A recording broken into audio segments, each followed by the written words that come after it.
तो इसी का नाम गांधी जलप्रपात भी रखा गया है, इसी का नाम गरसोप्पा फॉल भी रखा गया और इसी जलप्रपात का नाम जोग प्रयात भी रखा गया, प्रयात। तो सारा सारा चाहे जोग जलप्रपात हो, गरसप्पा हो या फिर गांधी जलप्रपात हो, है ना, सारे सारे एक ही है। और इसका सही जवाब क्या है? शरावती। ये कहाँ पर है? ये तो कर्नाटक में है ना, एक झरना, कृत्रिम झरना कह सकते हैं इसको। और ये क्वेश्चन भी 3 बार से ज़्यादा एग्जामिनेशन में आ चुका है। ये क्वेश्चन तो बहुत बार, 3 बार से ज़्यादा नहीं, बहुत बार आ चुके हैं। बहुत इंपॉर्टेंट क्वेश्चन था ये वाला। अगले क्वेश्चन पे आते हैं, किस वर्ष सिक्किम को राज्य का दर्जा दिया गया? सिक्किम को राज्य का दर्जा, तो आपको पता होगा कि सिक्किम जो है ना, हमारे भारत का 22nd बनने वाला राज्य था। जब कोई राज्य बना है ना, तो 22वां राज्य हमारा बना सिक्किम। ठीक है, तो ये किस वर्ष बना? 1981 में, 1975 में, 1969 में, 1974 में। तो ये बात है 1975 ईस्वी की। और वो डेट था हमारा 15 मई। क्या डेट था? 15 मई। 15 मई 1975 ईस्वी की बात है, जब सिक्किम हमारा देश का एक राज्य बना और इसको 22वां राज्य बनने वाला जो राज्य था वो 22nd राज्य था। ये क्वेश्चन भी देखिए 3 बार से ज़्यादा आ चुका है, बहुत बार आ चुका है ना। Hello friends, welcome back to Perfect Pustak. दोस्तों, आज है फ्राइडे यानी शुक्रवार, और हर बार की तरह जैसे मैं बोलता हूँ, वीडियो मेरा आता है रात के 8:30 बजे यानी 8:30 पर। सोमवार, बुधवार, शुक्रवार, Monday, Friday, Wednesday and Friday हम लोग वो क्वेश्चन को कवर करते हैं जो एग्जामिनेशन में 3 बार से ज़्यादा पूछे गए हैं। और एग्जाम में जितने भी एग्जाम में जीके जीएस आता है ना, जितने भी एग्जाम में आप देख रहे हैं, सबके लिए बहुत महत्वपूर्ण वीडियो है। 48वां सेट ही होने वाला है। 47 सेट पहले हो चुके हैं। प्लेलिस्ट का लिंक डिस्क्रिप्शन में, कोई वीडियो छूट गया है तो जाके देख लीजिए, घबराने कोई बात नहीं है। वीडियो को आखिरी तक देखिएगा। क्वेश्चन बहुत इंपॉर्टेंट लाया हूँ, मस्त मस्त क्वेश्चंस लाया हूँ फिर से, क्योंकि इंपॉर्टेंट तो हैं ही, 3 बार से ज़्यादा पूछे गए हैं। आप कमेंट बॉक्स में ज़रूर बताना आपको ये वीडियो कैसा लगा। अच्छा लगे तो लाइक कीजिएगा। अब आते हैं क्वेश्चन नंबर 1 पर। और हाँ, हमारा टेलीग्राम ग्रुप भी है, इस पर क्विज कल से स्टार्ट कर देंगे हम लोग। ठीक है, तो इसको ज़रूर ज्वाइन कीजिए, लिंक डिस्क्रिप्शन में भी दे दिए हैं। अगर आलस लगे तो क्लिक करके ज्वाइन कर जाना। ठीक है, कोई दिक्कत वाली बात नहीं। इस पर क्विजेज स्टार्ट होने वाले हैं अब, ताकि आपका रिवीजन बनता रहे। चलिए, पहला क्वेश्चन। ये क्वेश्चन कई बार एग्जाम में देखा गया, बहुत ही सिंपल है। ये हमारा एटम, ये है यहाँ पर उसका मॉलिक्यूल, न्यूक्लियस जिसको नाभिक बोलते हैं। तो इसमें क्या है, परमाणु में क्या होता है? इलेक्ट्रॉन, प्रोटॉन, न्यूट्रॉन होते हैं ना। तो इलेक्ट्रॉन क्या होता है? माइनस होता है, प्रोटॉन होता है प्लस, है ना। और क्या कहते हैं, नाभिक जो न्यूट्रॉन होता है वो क्या होता है? ये आवेशहीन होता है, ये तो पता है सबको। क्वेश्चन ये आता है कि न्यूट्रॉन की खोज किसने की थी? James Chadwick, J Thomson, Niels Bohr और जॉन डाल्टन। 4 ऑप्शन दिखे। सही जवाब क्या होगा? बहुत अच्छा क्वेश्चन है। तो न्यूट्रॉन की खोज जेम्स चैडविक ने की थी। कब की थी ये? 1931 ईस्वी में की थी, 1931 में की थी। और ए इसका राइट आंसर हो गया। बहुत ही बढ़िया क्वेश्चन था, बहुत आसान और बहुत महत्वपूर्ण। कुद्रेमुख खान के लौह का निर्यात किस बंदरगाह से होता है? कुद्रेमुख खान से जो लौह का निर्यात होता है, लोहा का जो एक्सपोर्ट होता है, वो किस बंदरगाह से होता है? चेन्नई, कोचीन, मंगलोर या पारादीप। सही जवाब क्या होगा? तो ये सही जवाब है मंगलोर। ये कहाँ पर, ये बंदरगाह कहाँ पड़ता है? ये पड़ता है कर्नाटका में, कर्नाटक में पड़ता है। बहुत इंपॉर्टेंट क्वेश्चन था दोस्तों। मैं हमेशा बोलता हूँ, जब भी आप मेरा वीडियो देखा कीजिए ना, कॉपी पेन जरूर हाथ में रखिए, ताकि सेट वाइज आप बनाते चलिए। हम बहुत से ऐसे परीक्षा उपयोगी प्रश्न बता देते हैं, साथ में पॉइंट्स बता देते हैं जो इनके साथ लिंक्ड होता है। जैसे अभी हमने बताया लॉ का निर्यात में कौन सा बंदरगाह? मंगलोर। ये कहाँ पर है? कर्नाटक। आप सेट अगर मारते होंगे, प्रैक्टिस सेट करते होंगे, तो आपको पूछा चुका होगा, आप देख चुके होंगे कि मंगलोर जो है बंदरगाह वो किस राज्य में है? तो कर्नाटक। ये आपको यहाँ पे लिंक हो गया, इसलिए बोलता हूँ पॉइंट को लिख लिया कीजिए, है ना। चलिए, क्वेश्चन नंबर 3 पर आते हैं। बहुत महत्वपूर्ण क्वेश्चन, थोड़ा समझिएगा, बहुत इंटरेस्टिंग कहा क्वेश्चन ये वाला। तो इसमें बहुत सारे पॉइंट्स भी होंगे, आप इसको लिख लीजिएगा। अंतर्राष्ट्रीय दिनांक रेखा, ठीक है, इसको बोलते हैं इंटरनेशनल डेट लाइन। क्या बोलते हैं? International date line. यानी डेट मतलब तारीख हो गया, एल से लाइन हो गया, रेखा हो गया, और इंटरनेशनल मतलब अंतर्राष्ट्रीय हो गया। तो आइडियल जो है अंतर्राष्ट्रीय दिनांक रेखा जो है, ये कौन सी है? 360 डिग्री, 180 डिग्री, 90 डिग्री और 120 डिग्री। इसको समझने की ज़रूरत है, रट्टा मारने की जरूरत नहीं है। देखिए, हमने क्या बोला, हम लोग ऐसे क्वेश्चंस को उठाते हैं, आपको जीके जिसके बहुत सारे अच्छे हैं, चाहे वो कोई भी पढ़ा रहा, अगर सही से पढ़ा रहा सब अच्छा है, जहाँ समझ में आ रहा है सब अच्छा है। एक स्टडी होती है हार्ड स्टडी, जिसमें आप बहुत मेहनत करते हो। एक होती है स्मार्ट स्टडी, जिसमें आप कम मेहनत में ज़्यादा चीज़ों को कवर करते हो और अच्छे से कवर करते हो। तो अपने को ना स्मार्ट स्टडी करनी है, हार्ड स्टडी नहीं करनी है, रटंत नहीं करना है। अंतर्राष्ट्रीय तिथि रेखा कौन सी 180 डिग्री, आंसर मार दिए बी हो गया, नहीं, समझना है चीज़ों को, है ना। देखो होता क्या है, सबसे पहले समझिए, इसमें बहुत सारे इंपॉर्टेंट पॉइंट्स बताऊंगा। जो अंतर्राष्ट्रीय दिनांक रेखा पहले ये क्या है, प्रशांत महासागर का नाम सुना होगा आपने पक्का से। तो प्रशांत महासागर ये है, प्रशांत महासागर ये है मान लो नॉर्थ ईस्ट, ये है वेस्ट, ये है नॉर्थ, ये है साउथ। चार दिशा तो हर किसी का होता है, पूरब पश्चिम उत्तर दक्षिण। तो ये है पूरब, ये है पश्चिम, ये है उत्तर, ये है दक्षिण मान लो, और ये है प्रशांत महासागर, ये भी समझ में आ गया। तो ये जो है ना, यहाँ से यहाँ बीच एक काल्पनिक रेखा है, ये एक काल्पनिक रेखा है जिसको अंतर्राष्ट्रीय दिनांक रेखा बोलते हैं। समझ में आ रहा है। अब एक चीज़ बताओ, ये काल्पनिक रेखा ये क्या है, उत्तरी अक्षांश है, ये है दक्षिणी अक्षांश। क्या है, ये उत्तरी अक्षांश है, ये है दक्षिणी अक्षांश। ये भी समझ में आ गया। कौन सा महासागर है, प्रशांत महासागर के मध्य में बीचों बीच एक काल्पनिक रेखा जो कि अंतर्राष्ट्रीय दिनांक रेखा कहलाती है। ये समझ में आ गया, इतना सा कोई दिक्कत नहीं। इसकी स्थापना हुई थी 1884 ईस्वी में, 1884 में, 1884 में इसकी स्थापना हुई थी। और क्या करता है, इस रेखा पर ना प्रतिदिन तिथि का परिवर्तन होता है, डेली जो है हर दिन जो है डेट का चेंज होता है इसी रेखा पर। अब तो इतना समझ में आ गया कि ये प्रशांत महासागर है जिसके नॉर्थ और साउथ के पोल जो हैं, जो अक्षांश हैं, उनके बीच एक काल्पनिक रेखा है जिसकी स्थापना 1884 ईस्वी में की गई थी, जिस रेखा पर हर दिन तिथि का चेंज होता है, बदलते रहता है। ये तो समझ में गया अंतर्राष्ट्रीय दिनांक रेखा क्या है। अब आते हैं डिग्री की बात। आप एक चीज़ बताओ, सिंपल सी बात है, एक सरल रेखा, एक सीधी रेखा पर कितना डिग्री बनता है, सीधी रेखा पर हमेशा 180 डिग्री बनता है, यही तो बनता है ना, 180 डिग्री। तो सही जवाब क्या होगा इसका, 180 डिग्री। समझ में आ गया बी।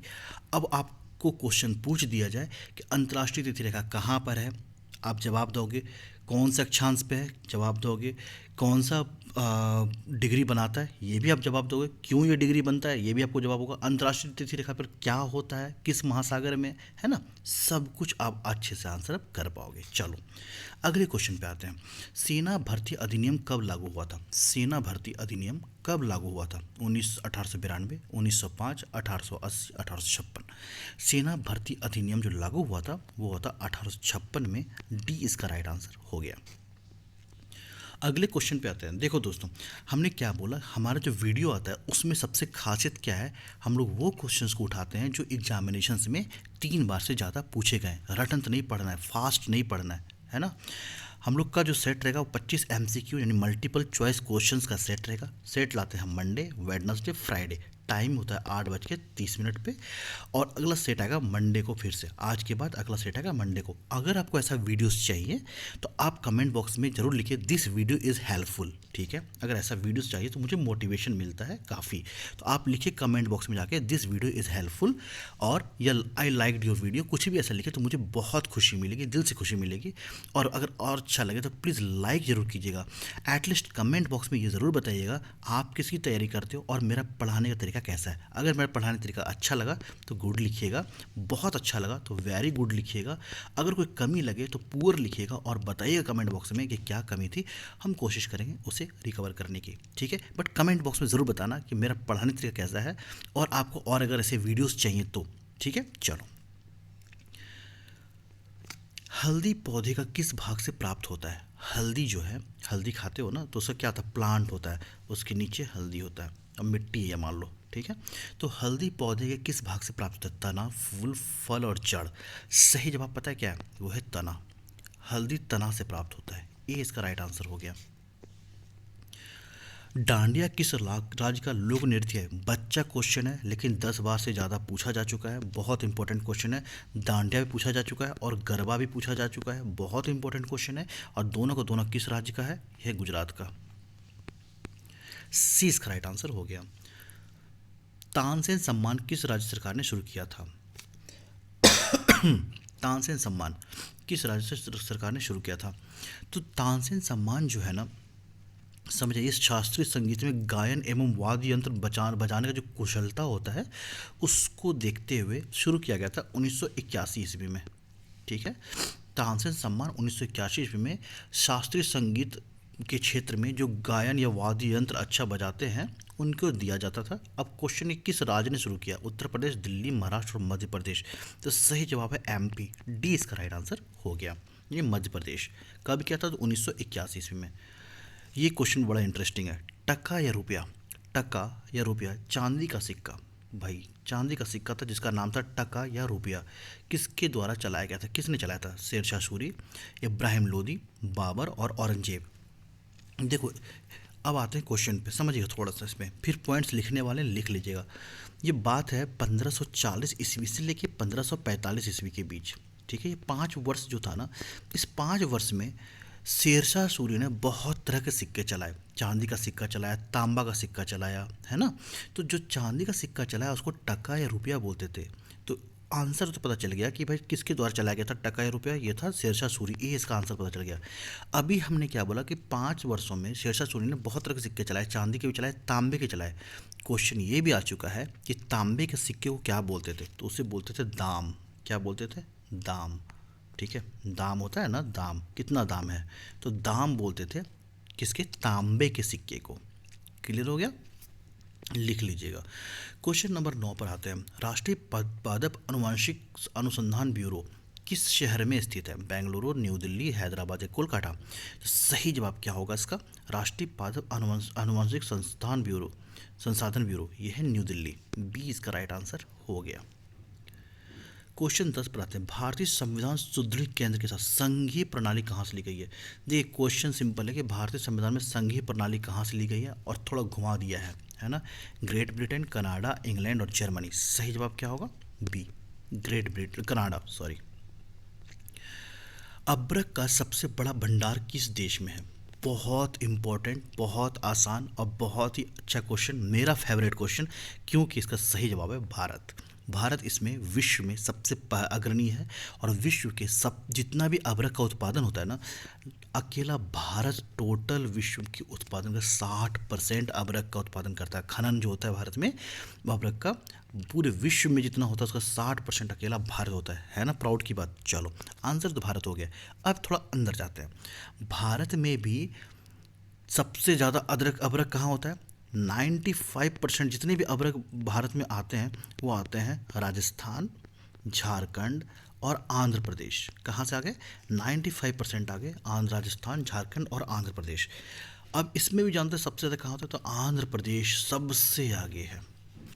तो यहाँ पे क्या समझे कि विश्व में अबरक का सबसे बड़ा जो भंडार है वो भारत में है। अकेला भारत विश्व के कुल अबरक जितना भी यहाँ पे खनन होता है, उत्पादन होता है, उसका 60% भारत ही करता है। अब भारत के अंदर आए तो आंध्र प्रदेश सबसे अग्रणी है, सबसे ज़्यादा अबरक आंध्र प्रदेश में होता है। और कुल अगर 3 स्टेट की बात कर ली जाए, झारखंड, राजस्थान और आंध्र प्रदेश, तो अकेला ये 3 स्टेट मिलकर 95% अबरक दे देता है। म्यांमार की मुद्रा क्या है? म्यांमार की मुद्रा क्या है? दिनार, डोंग, क्यात और रियाल। सही जवाब है क्यात, सी इसका राइट आंसर हो गया। म्यांमार की मुद्रा क्या है? क्यात। अगले क्वेश्चन पे आते हैं। भारत का अंतिम वायसराय कौन था? बहुत इंपॉर्टेंट क्वेश्चन है, बहुत आसान क्वेश्चन लेकिन बहुत महत्वपूर्ण है। भारत का अंतिम वायसराय कौन था? Lord Canning, Lord Mountbatten, Lord Dalhousie, Lord Bentinck. ठीक है, तो कैनिंग है, माउंटबेटन है, डलहौजी और लॉर्ड विलियम बेंटिंग, 4 ऑप्शन दिए गए। तो कौन था अंतिम वायसराय? बहुत इंटरेस्टिंग क्वेश्चन है। अच्छा, अगर आपको कमेंट बॉक्स में जवाब पता हो ना, तो कमेंट बॉक्स में ज़रूर बताया कीजिए कि हाँ सर कि क्वेश्चन नंबर 13 का आंसर ना बी होगा, सी होगा, डी होगा, कुछ भी होगा, आप ज़रूर बताया कीजिए। इससे आपका नॉलेज टेस्ट भी हो जाएगा और चीज़ें सीखने को मिलेगी आपको। ये मैं इसलिए नहीं कह रहा कि आप मेरे वीडियो पे कमेंट करो, वीडियो कमेंट करने मैंने पहले बोला, अगर अच्छा लगे तो कमेंट ज़रूर करना, मुझे बहुत खुशी मिलेगी, वो तो मैं बोला, ठीक है। लेकिन ऐसा करने से क्या होगा ना, या आप नहीं कमेंट में लिखते हो तो कम से कम एक पेज पे लिखा करो। जैसे मैंने लिखा कि भारत का अंतिम वायसराय कौन था, आप क्वेश्चन 13 लिखा, वहाँ पे लिख दिया करो ABCD कुछ, आपको नहीं पढ़ना। अच्छा नहीं ये गलत हो गया या सही हो गया तो टिक मार दो, और गलत हो गया तो उस जगह लिख दो आंसर क्या था उसका, ठीक है। तो इस तरह से जब क्वेश्चन नंबर 1 से 25 तक हो तो आप अपने नॉलेज को चेक करो कि आपकी तैयारी कैसी है ना, पता चल जाएगा। क्योंकि इतने इंपॉर्टेंट क्वेश्चन में आप कितने का आंसर कर पा रहे हो, 6 के कर पा रहे हो, 10 के कर पा रहे हो, 25 के 25 कर पा रहे हो, ये अपन एक स्किल टेस्ट हो जाएगा। आप इस चीज़ को ऐसे देखो, पेज पे करो, कोई जरूरी नहीं कि आप कमेंट में मोबाइल में इतना वीडियो देख कर टाइप कर रहे, नहीं, बिल्कुल मत करो, डिस्ट्रैक्ट मत हो, ठीक है। आप पन्ना पे करो, अपना वाइट पेज पे करो, ठीक है। तो भारत का अंतिम वायसराय कौन था, इस पे देखते हैं। तो भारत का अंतिम वायसराय कौन था? Lord Canning, Lord Mountbatten, Lord Dalhousie, Lord Bentinck. तो लॉर्ड माउंटबेटन जो था ना, ये भारत का अंतिम वायसराय बना था। इसका कार्यकाल था 1947 से लेके 1948 तक। ठीक है, 1947 से लेके 1948 तक। इनके बाद भारत आज़ाद हो चुका था, तो सी राजगोपालचारी जो थे वो फिर वायसराय, गवर्नर जनरल जो होते हैं जनरल, वो बने थे। कौन बने? सी राजगोपालचारी। तो माउंटबेटन जो अंग्रेजी विदेशी गवर्नर की बात करो तो ये आखिरी था, लॉर्ड माउंटबेटन। अच्छा, पहला कौन था? तो पहला था लॉर्ड कैनिंग, और लॉर्ड कैनिंग का कार्यकाल था 1856 से लेकर 1862 तक। ठीक है, 1856 से लेकर 62 तक पहला था कार्यकाल, जो कि लॉर्ड कैनिंग का था। अंतिम वायसराय लॉर्ड माउंटबेटन, जो 1947 से लेकर 1948 तक रहा, और सी राजगोपालचारी इनके बाद आ गए। ठीक है, तो आंसर बी इसका राइट आंसर हो गया। प्रकाश को सूर्य से पृथ्वी तक पहुंचने में कितना समय लगता है? ये क्वेश्चन एक बार मेरे को आया था एग्जाम में, और मैं कर देता गलती। पता है क्या है उसमें? क्या किया था उसमें? ऐसे नहीं दिया था कि 8.3 मिनट, इतना मिनट, इतना मिनट, इतना। उसमें दिया था 460 सेकेंड, 500 सेकेंड, 700 सेकेंड, ऐसे करके दिया था। मैं समझ नहीं पाया मैं क्या करूँ, और 480 सेकेंड ऐसे करके मैं क्या 480 सेकेंड मार दिया, और आंसर भी गलत। क्यों? एक्चुअल में लगता है 8.3 मिनट, 8.3 मिनट लगता है। तो 8 मिनट में कितने सेकेंड? तो 8×6 = 48, 480 सेकेंड, और 0.3 मतलब क्या होगा? लगभग 20 सेकेंड, है ना। तो लगभग 20 सेकेंड कितने सेकेंड हो गए? 500 सेकेंड हो गया। आंसर होना चाहिए तो 500 सेकेंड, हमने कर दिया 480, जो गलत हो गया था। तो ऐसे क्वेश्चन भी पूछ देता है कभी कभी, तो इसलिए कंसेप्ट समझना जरूरी होता है ना, रटन से नहीं होता। अगर ये सेकेंड में बदल देगा तो कितना? लगभग 500 सेकेंड हो जाएगा। 501 सेकेंड, 500 सेकेंड हो जाएगा। तो 8.3 मिनट इसका आंसर होता है, या फिर 500 सेकेंड, ऐसे भी पूछा जाता है। तो ए इसका राइट आंसर हो गया। ठीक है, चलो अगले क्वेश्चन पे आते हैं। आप किसी की तैयारी करो, कमेंट बॉक्स में ज़रूर बताना। वीडियो अच्छा लगे तो प्लीज़ एक प्यारा सा लाइक ज़रूर डालना यहाँ पर। ठीक है, और बताना कि this video is helpful, this video is helpful ज़रूर लिखना कमेंट बॉक्स में। मुझे दिल से खुशी मिलेगी, और ऐसे कंटेंट लेके मैं आता हूँ। और धीरे धीरे जब और थोड़े से लोग इसमें जुड़ जाएंगे, आप लोग शेयर किया करो वीडियो को, है ना। जब थोड़ा सा लोगों तक पहुँचेगा ना, तो मैं फिर वीडियो लाने का जो 3 है ना, वो लाने की कोशिश करूँगा, 4 ले आऊँ, इसको बढ़ा दूँ थोड़ा सा मैं। ठीक है, तो थोड़ा सा आ रहा है, थोड़ा और मोटिवेशन की ज़रूरत है। उसके बाद मैं और अच्छे अच्छे कंटेंट लाऊंगा आप लोगों के लिए, ये मेरा वादा है आप सबों से। ठीक है, चलो। विश्व व्यापार संगठन की स्थापना कब हुई थी? विश्व व्यापार संगठन, इसको बोलते हैं वर्ल्ड ट्रेड ऑर्गेनाइजेशन, WTO। 1983, 2000, 1995 और 1989, 4 ऑप्शन दिए गए। तो वर्ल्ड ट्रेड ऑर्गेनाइजेशन क्या है? तो ये एक संगठन, ये ऑर्गेनाइजेशन है जो कि अंतर्राष्ट्रीय जो बिजनेस होता है ना, इंटरनेशनल ट्रेड जो होता है ना, उसके ऊपर ध्यान रखता है। इसकी स्थापना 1 जनवरी 1995 ईस्वी को हुई थी, और इसका हेडक्वार्टर कहाँ पर है? Geneva, Switzerland. कहाँ पर है? जेनेवा, स्विट्ज़रलैंड में इसका हेडक्वार्टर है। अब क्वेश्चन में आते हैं कि विश्व व्यापार संगठन की स्थापना कब हुई थी? तो 1 जनवरी 1995। ऑप्शन कौन सा है भाई? सी नंबर का ऑप्शन हो गया। ठीक है, सी इसका राइट आंसर हो गया। चलिए, question number 16, the science of Bharatanatyam पुस्तक के लेखक कौन है? The science of Bharatanatyam question कई बार आ चुका है। क्वेश्चन तो हालांकि ऑब्वियस सी बात कई बार आ चुका है, क्योंकि मैं क्वेश्चन नहीं उठा रहा हूँ 3 बार से ज़्यादा वाला, है ना। तो सरोजा वैद्यनाथन है, अनीता देसाई है, शशि प्रतीश पांडे हैं, और मंजू कपूर है। और आंसर हो जाएगा सरोजा स्वामीनाथन, जो कि वैद्यनाथन, जो कि ए इसका राइट आंसर हो गया। क्वेश्चन नंबर 17 पर आता है। किस वर्ष सिक्किम को राज्य का दर्जा दिया गया था? सिक्किम को राज्य का, सिक्किम हमारा भारत का 22वां राज्य बना था, और किस वर्ष बना? 1981, 1975, 1969 या 1974? किस वर्ष बना था? तो सही जवाब होगा 1975, और वो डेट था 15 मई। ठीक है, चलो। कौन सा राज्य शहतूत कीट पालन में अग्रणी है? आंध्र प्रदेश, तमिलनाडु, कर्नाटक और झारखंड। शहतूत, शहतूत क्या है पता है? शहतूत कीट पालन, ये बात कर रहा है रेशम की। तो सही जवाब क्या होगा? कर्नाटक, सी इसका राइट आंसर हो गया। क्वेश्चन नंबर 19 पे आते हैं। जिंदा अवस्था किस धर्म का पवित्र ग्रंथ है? जिंदा अवस्था किस धर्म का पवित्र ग्रंथ है? पारसी, यहूदी, बौद्ध या जैन? तो जिंदा अवस्था जो है यह है पारसी का। आप कमेंट बॉक्स में बताइएगा जातक कहाँ किस धर्म का पवित्र ग्रंथ है। ठीक है, ये क्वेश्चन आप कमेंट बॉक्स में बताइएगा जातक किस धर्म का पवित्र ग्रंथ है। अगले क्वेश्चन पे आते हैं। चालुक्य वंश का सर्वाधिक प्रसिद्ध शासक कौन था? चालुक्य वंश का सबसे प्रसिद्ध शासक कौन था? पुलकेशिन फर्स्ट, पुलकेशिन द्वितीय, विजयादित्य या मंगलेश? सही जवाब है पुलकेशिन द्वितीय, बी इसका राइट आंसर हो गया। क्वेश्चन नंबर 21 पर आते हैं। गरसोप्पा जलप्रपात किस नदी पर? गरसोप्पा या गांधी जलप्रपात या जोग प्रयात या फिर गरसोप्पा फॉल। ये है शरावती नदी पर और कहाँ पर है? कर्नाटक राज्य में है। डी इसका राइट आंसर हो गया। A tale of the two cities, बहुत इंपॉर्टेंट और बड़ा इंटरेस्टिंग कहानी। इसमें क्या हुआ था? ये पुस्तक है a tale of two cities. मतलब कहने का मतलब है ए टेल, कहता है एक टेल मतलब क्या होता है? स्टोरी होता है, स्टोरी होता है, कहानी होता है, कहते हैं एक टेल है ना। ऑफ टू सिटीज़ मतलब दो शहरों की बात कर रही है, ठीक है। नामक पुस्तक के लेखक कौन है? अब समझिएगा, इसका मतलब दो शहरों की कहानी की पुस्तक के लेखक कौन है? ये है फ्रांसीसी लड़ाई हुआ था ना, फ्रांसीसी क्रांति हुई थी ना, जिसमें फ्रांसीसी क्रांति हुई थी उसके दौरान और उससे पहले पेरिस और लंदन का जो पृष्ठभूमि है ना उसके बारे में लिखा गया था। यही कहानी है a tale of two cities, Paris और लंदन के बारे में फ्रांसीसी क्रांति से पहले और उसके दौरान जब क्रांति हो रही थी उसी समय से लिखा गया था। लंदन और पेरिस की कहानी की पृष्ठभूमि के बारे में ये किसने लिखा है? तो चार्ल्स डिकेंस ने लिखा था पुस्तक। बी। क्वेश्चन नंबर 23 पर आते हैं। अमीबा में कुल कितने शेल या कोशिका होती हैं? अमीबा में कुल कितने सेल या कोशिका होते हैं? 1, 2, 3 या 4? सही जवाब क्या होगा? देखो ये क्वेश्चन कई बार ऐसे आ चुका है कि अमीबा क्या है? एक कोश की जीव उसका आंसर होता है, एक कोश की जीव, तो ये आंसर हो गया 1। तो ऐसे भी आता है निम्नलिखित में एक कोश की जीव है, उसमें अमीबा का नाम आ जाएगा, तो आप इसका आंसर करोगे अमीबा। आज के वीडियो का सेकंड लास्ट क्वेश्चन नंबर 24 पे आता है। रेफ्रिजरेटर में कौन सी गैस प्रयुक्त की जाती है? रेफ्रिजरेटर फ्रीज की बात कर रहा, तो कार्बन है, आर्गन है, कार्बन है, फ्रेऑन है और मीथेन है। देखो R12, R22 ये सब गैस जो है बहुत ही शीतल गैस होते हैं जो कि एसी में भी भरा जाता है, ठीक है। ये बेसिकली क्या होता है, इतना ठंडा होता है ना, एसी का सिस्टम क्या होता है, देखो किसी का भी आप फ्रिज के पीछे देखते होंगे, जिस रेफ्रिजरेटर फ्रिज के पीछे क्या देखते हैं आप, ऐसे ऐसे ऐसे ऐसे ऐसे ऐसे पाइप पूरा बना हुआ है ना, पाइप बना पड़ा है और नीचे एक छोटा सा कुछ डब्बा टाइप का रखा पड़ा है और उससे कनेक्टेड है। होता क्या है, इसमें गैस भरता है और ये पाइप में पूरी गैस चल रही होती है।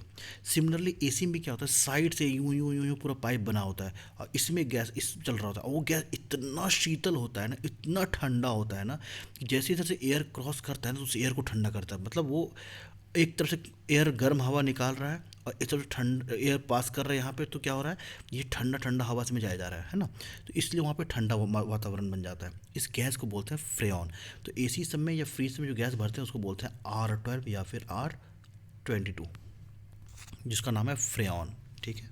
चलिए आज के वीडियो का आखिरी क्वेश्चन, स्वतंत्र भारत के प्रथम भारतीय गवर्नर जनरल कौन थे? अरे अभी तुमने पढ़ा कि लॉर्ड माउंटबेटन 1947 से लेकर 1948 तक रहे, उसके बाद वो अंग्रेजी वाइस गवर्नर जनरल थे, वो हट गए, भारत आज़ाद हो चुका था और C राजगोपालचारी हमारे गवर्नर जनरल बन गए थे। तो अभी तो हमने पढ़ा था कुछ question, I think 13 number question पढ़ा था, है ना। तो B इसका राइट आंसर हो गया। तो आप कमेंट बॉक्स में बताना कि आज का वीडियो कैसा लगा, आपको कितना कुछ सीखने को मिला। अगर आप ऐसे वीडियोस चाहिए, आप देखना चाहते हो, क्योंकि मैं तो वीडियोस डालते ही रहूँगा, है ना। तो अगर आप चाहते हो नोटिफिकेशन मिलता है ऐसे वीडियो का, अगर कभी मिस हो जाए तो आप चैनल को सब्सक्राइब ज़रूर कर लेना, वीडियो को लाइक ज़रूर करना और अपने दोस्तों से चले तो शेयर करना। मैं बहुत ही थैंकफुल रहूँगा। अच्छे से दोस्तों तक पहुँचाओ, कमेंट करना कैसा लगा वीडियो को, आप किसकी तैयारी कर रहे हो ये जरूर कमेंट करना, मैं कैसा पढ़ाता हूँ ये जरूर कमेंट करना। एटलीस्ट एक लाइक भी मिल जाएगा तो मैं समझ जाऊँ कि आपको मेरा वीडियो अच्छा लगा। मिलते हैं अगले वीडियो को लेके मंडे को रात के 8:30 बजे, फिर ही ऐसे तरीके से धमाकेदार क्वेश्चन के साथ आएंगे और इसी तरीके से पढ़ेंगे। तब तक के लिए ध्यान रखिएगा, तैयारी करते रहिएगा, ख्याल रखिएगा। जय हिंद, जय भारत, वंदे मातरम।